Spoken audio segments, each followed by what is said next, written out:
Enes Kanter has refused to come to London and over fears for his life. Image, Getty. Mr. Kanter was due to arrive with his team the New York Knicks for a high-profile game against the Washington Wizards at London's O2 Arena on the 17th of January.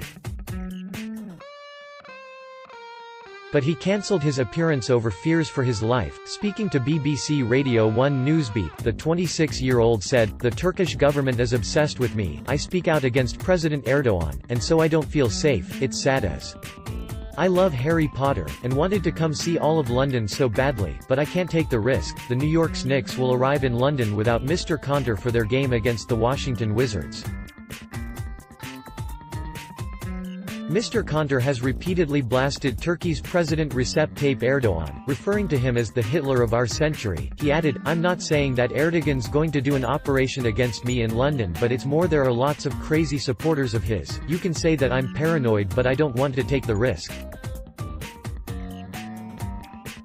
Mr. Kanter has blasted President Recep Tayyip Erdogan. Image, Getty. "My team's security said to me, if you go, you can't leave your room or do any activities for the time you're in London. I'm getting more death threats, hundreds in the last few days.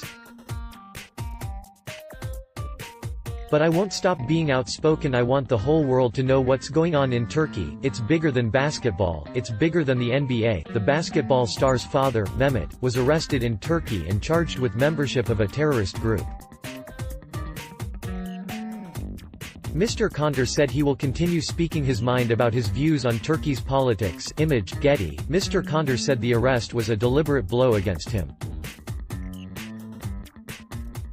He added, "It's very sad. I haven't talked to my parents for a long time. I tried bringing them here but the Turkish government wouldn't let them." A New York Knicks spokesman said Kanter had issues with his London visa, which made him decide not to travel to the UK. However, Mr. Kanter said, "It's not a visa issue. The Knicks are not going to come out and say, Enes Kanter may get killed. They just want to say visa issues, so there is no negative energy on my teammates. I genuinely am worried about my safety and so are my security team. It'd be helpful I guess if the Knicks came out and said it." Speaking to the BBC, Mike Bass, a spokesman for the NBA said, "The NBA has played hundreds of games outside of the US and this is a very unique and unprecedented situation.